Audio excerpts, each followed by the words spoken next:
बुद्धवंदनेला आणि धम्मपठणाला सुरुवात करूयात. अरहं सम्मा संबुद्धो भगवा बुद्धं भगवन्तम् अभिवादेमि. स्वाख्यातो भगवता धम्मो धम्मं नमस्सामि.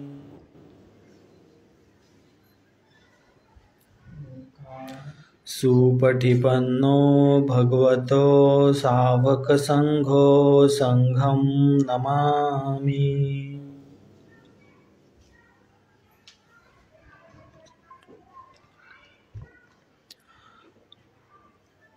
ओकासवन्दामि भन्ते द्वारतयेनं कथं सबमपराधं क्षमतु मे भन्ते. द्वितीयंपि ओकासवन्दामि भन्ते द्वारतयेनं कथं सबमपराधं क्षमतु मे भन्ते. तृतीयंपि ओकासवन्दामि भन्ते द्वारतयेनं कथं सबमपराधं क्षमतु मे भन्ते. ओकास अहं भन्ते त्रिशरणेन सद्धि पंचशीलं धम्मं याचामि.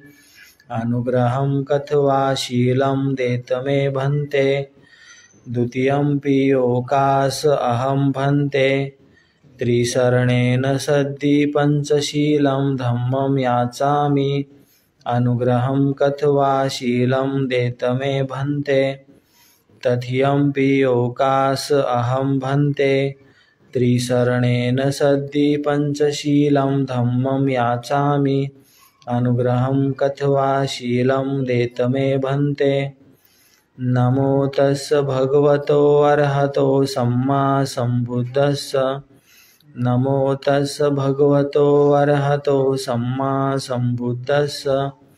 नमो तस् भगवतो अरहतो सम्मा संबुद्धस्स. बुद्धं शरणं गच्छामि.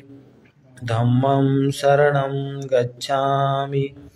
संघं शरणं गच्छामि. द्वितीयंपि बुद्धं शरणं गच्छामि. द्वितीयंपि धम्मं शरणं गच्छामि. द्वितीयंपि संघं शरणं गच्छामि.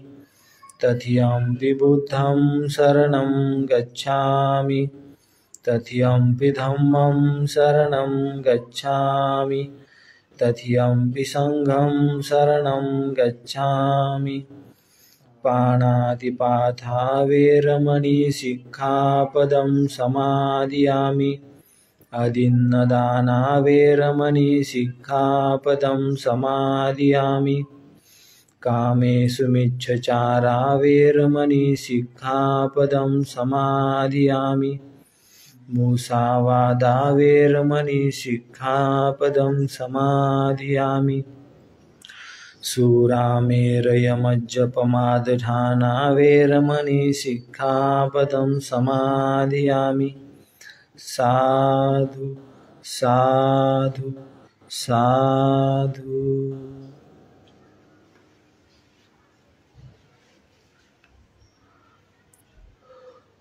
वनगंधं गुणुपेतं एथं कुसुमसंतति. पूजयामि मुनिन्दस्य श्रीपादसरोरहे. पूजयामि बुद्धं कुसुमेन नयनं पुय्येन मे तेन लभामि मोक्षं. पुष्पमिलायति यथा हिन्दमे कायो तथा याति विनाशभावं. गन्धसंभारयुतेन दीप्तेन सुगन्धिना पूज्ये च पूजनीयन्तं पूजाभाजनमुत्तमं. घनसारपदितेन दीप्तेन तं धनशिनातिलोकदीपं सम्बुद्धं पूजयामि तमोनुदम्. सुगन्धिकाय वदनम् अनन्तगुणगन्धिना सुगन्धिना गन्धेन पूजयामि तथागतम्. बुद्धं धम्मं च संघं सुगततनुभुवा धातुगभ्ये. लङ्काय जम्बुदीपेति दशपुरवरे नागलोके च धूपे. सभ्यबुद्धः बिम्बे सकलदशदिशे केशलोमादिधातु वन्दे. सभ्येऽपि बुद्धं दशबलतनुजं बोधिचेत्यं नमामि। वन्दामि चेत्यं सब्बठानेषु प्रतिष्ठितं शारीरिकधातु महाबुद्धिबुद्धरूपं सकलं सदा। एष मूल्ये निशिन्नो वसभारि विजयख्यापत्तु सभयूतं सत्ता वन्दे तं बोधिपादपम्। इमहे ते महाबोधि लोकनाथेन पूजिता। अहं पिते नमस्यामि बोधिराजा नमस्तुते। बोधिराजा नमस्तुते। बोधिराजा नमस्तुते। इतिपिसो भगवार्हं सम्मा सम्बुद्धो विद्याचरणसम्पन्नो सुगतो लोकविदुरनुत्तरो। पुरीशधम्मसारथि सत्तादेव मनुष्याणां बुद्धो भगवाति। बुद्धं जीवितपर्यन्तं शरणं गच्छामि। H बुद्धातीताच H बुद्धानागता। पचुपन्नाच ये बुद्धा वन्दामि सर्वदा। नत्थि मे शरणं अय्यं बुद्धो मे शरणं वरं। एतेन सच्चवज्जन होतु मे जयमङ्गलम्। उत्तमङ्गेन वन्देऽहं पादपशुवरुत्तमं। बुद्धयो खलितो दोषो बुद्धो खमतु तं मम। यङ्किञ्चिरतनं लोके विद्यति विविधा पथु। रथनं बुद्धसमानत्थि तस्मास्वत्थि भवन्तु मे। यो सन्निशिन्नो वरबोधिमूले मारंस सैनामहन्ति विजत्वा। सम्बोधिमागच्छि अनन्तयानो लोकोत्तमोत्तं पनमामि बुद्धम्। स्वाख्यातो भगवता धम्मो सन्दिष्टिको अकालिको यैपसिको अपनायको पच्यतं वेदितभो वियुहिति। धम्मं जीवितपर्यन्तं शरणं गच्छामि। एच धम्मातीताच एच धम्मा अनागता। पचुपन्नाच ये धम्मा वन्दामि सर्वदा। नत्थि मे शरणं अय्यं धम्मो मे शरणं वरम्। एतेन सच्चवज्जन होतु मे जयमङ्गलम्। उत्तमङ्गेन वन्देऽहं धम्मं चङ्तिदोत्तमं। धम्मेयो खलितो दोषो धम्मो खमतु तं मम। यङ्किञ्चिरतनं लोके विद्यति विविधा पथु। रथनं धम्मसमानत्थि तस्मास्वत्थि भवन्तु मे। अष्टाङ्गिको अर्योपथो जनानां मोक्षापवेशा उजुकुवमग्गो। धम्मं अयं सन्धिकरो पणिथो नियानिकोतं पनमामि धम्मं। सुपटिपन्नो भगवतो सावकसङ्घो। उजुपटिपन्नो भगवतो सावकसङ्घो। न्यायपटिपन्नो भगवतो सावकसङ्घो। सामीचिपटिपन्नो भगवतो सावकसङ्घो। यदिदं चत्वारि पुरुषयुगानि अट्ठपुरुषपुङ्गला। एष भगवतो सावकसङ्घो। आहुनयो पाहनयो दक्खनयो अञ्जलिकरणयो। अनुत्तरं पुय्यङ्खेतं लोकसाहति। सङ्घं जीवितपर्यन्तं शरणं गच्छामि। H सङ्घातीताच H सङ्घा अनागता। पचुपन्नाच ये सङ्घा वन्दामि सर्वदा। नत्थि मे शरणं अय्यं सङ्घो मे शरणं वरम्। एतेन सच्चवज्जन होतु मे जयमङ्गलम्। उत्तमङ्गेन वन्देऽहं सङ्घं सङ्तिदोत्तमं। सङ्घेयो खलितो दोषो सङ्घो खमतु तं मम। यङ्किञ्चिरतनं लोके विद्यति विविधा पथु। रथनं सङ्गसमानत्थि तस्मास्वत्थि भवन्तु मे। सङ्घो विशुद्धो वरदक्षिणीयो सन्तीन्द्रियो सब्बमलपहनियो। गुणेहिनेखि समेधिपथो अनासो तं पनमामि सङ्घम्। इमाय धम्मानुधम्मपटिपथ्या बुद्धं पूजयामि। इमाय धम्मानुधम्मपटिपथ्या धम्मं पूजयामि।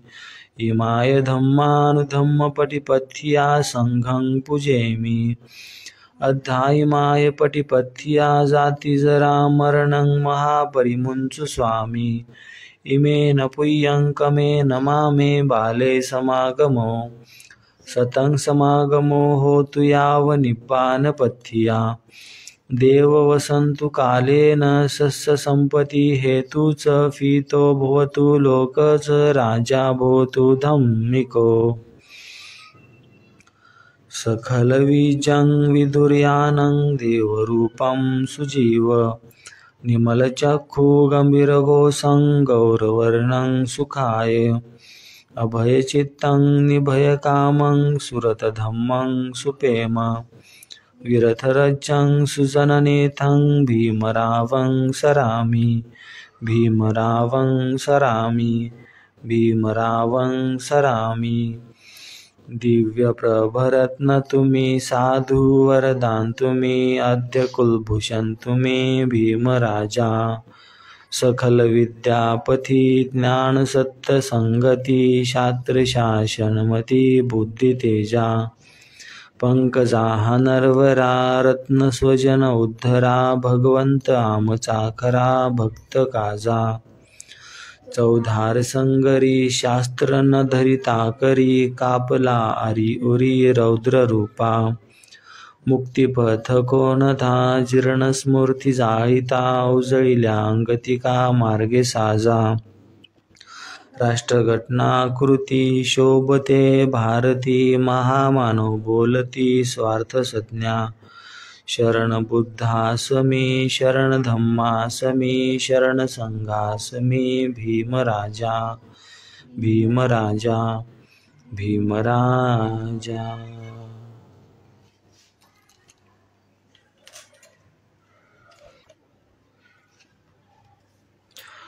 आज आपण पाहणार आहोत जीवकाची धम्मदीक्षा. जीवक हा राजगृहातील शालवती नावाच्या वैश्येचा एक मुलगा होता. अनोरस असल्यामुळे जन्मल्याबरोबर ते मूल टोपलीत घालून मातीच्या ढिगाऱ्यात टाकण्यात आले. त्या मातीच्या ढिगाऱ्याजवळ बरेचसे लोक त्या मुलाकडे पाहत उभे राहिले होते. राजकुमार अभय त्या बाजूने जात होता. त्याने लोकांना विचारल्यावर त्यांनी त्यांना सांगितले की ते बाल जिवंत आहे, म्हणून त्या मुलाला जीवक असे नाव मिळाले. अभयाने त्याला दत्तक घेतले आणि त्याचे पालनपोषण केले. जीवक मोठा झाल्यावर आपण कसे वाचलो हे त्याला समजले आणि इतरांना वाचविण्याची तीव्र इच्छा त्याच्या मनात निर्माण झाली. म्हणून अभयाला न कळता आणि त्याची संमती न घेता तो तक्षशिला विद्यापीठात गेला आणि तेथे 7 वर्ष त्याने वैद्यकीयचा अभ्यास केला. राजगृहाला परतल्यावर त्याने आपला वैद्यकीय व्यवसाय सुरू केला आणि थोड्याच काळात या व्यवसायात त्याने मोठे नाव कमविले आणि कीर्ती मिळविली. साकेत येथील एका श्रेष्ठीची बायको ही त्याला मिळालेला पहिला रोगी असून तिला बरी करण्याबद्दल त्याला 16,000 कारशापण, 1 गाडी, 1 मोलकरीण आणि 1 घोडागाडी इतका मोबदला मिळाला. त्याचा लौकिक ओळखून अभयाने त्याला राहण्यासाठी आपल्या राजवाड्यातच जागा दिली. राजगृह येथे त्याने बिंबिसाराला त्रासदायक अशा भगंदर रोगापासून मुक्त केले आणि त्यातील बिंबिसाराच्या 500 राण्यांचे सर्व अलंकार त्याला बक्षीस म्हणून मिळाले असे सांगतात. जीवकाने उल्लेखनीय असे केलेले इतर काही उपचार म्हणजे राजगृहातील एका श्रेष्ठीवर केलेले कवटीची आणि बनारस येथे एका श्रेष्ठीच्या मुलाला केलेल्या आतड्याच्या एका जुनाट रोगावरील शस्त्रक्रिया या होत. राजा आणि राजस्त्रिया यांचा राज्यवैद्य म्हणून जीवकाची नेमणूक झाली होती. परंतु जीवकाचा भगवान बुद्धाकडे फार मोठा ओढ होता. त्यामुळे तो भगवंतांचा आणि त्यांच्या संघाचा वैद्य म्हणून काम करीत असे. तो भगवंतांचा शिष्य झाला. तो आजारी आणि जखमी लोकांना उपचार करण्यास मोकळा राहावा म्हणून भगवंतांनी त्याला भिक्खूची दीक्षा दिली नाही. बिंबिसाराच्या मृत्यूनंतर जीवक त्याचा मुलगा अजातशत्रू याच्या पदरी राहिला आणि अजातशत्रूने पितृवधाचा गुन्हा केल्यानंतर त्याला भगवंतांकडे आणण्यास तोच कारणीभूत होता. अशा प्रकारे आज आपण पाहिले जीवकाची धम्मदीक्षा.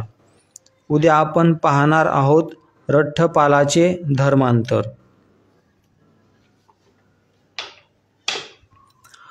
बुद्धवंदनेला आणि धम्मपठनाला आपण समाप्त करूया. सब्बपापस्स अकरणं कुशलस्सौपसंपदा सचित्तपर्योदपनं एतं बुद्धानुशासनं धम्मं चरे सुचरितं नतं दुचरितं चरे धम्मचारी सुखं सेति अस्मि लोके परमिच नथावथा धम्मधरो यावता बहुभासति योच पंपी सुतवानं धम्मकायेन पश्यति सवे धम्मधरो होति यो धम्मनपमजति नत्थि मे शरणं अय्यं बुद्धो मे शरणं वरं एतेन सच्चवज्जेन होतु मे जयमङ्गलम् नत्थि मे शरणं अय्यं धम्मो मे शरणं वरं एतेन सच्चवज्जेन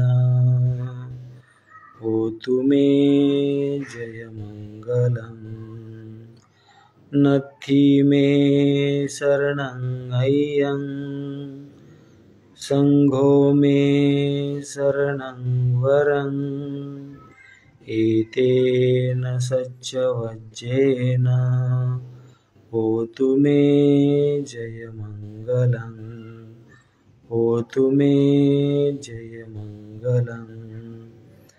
नमो बुद्धाय नमो धम्माय नमो संघाय नमो भीमाय.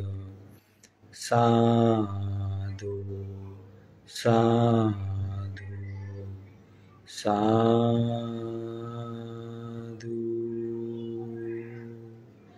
बुद्धं नमामि धम्मं नमामि संघं नमामि.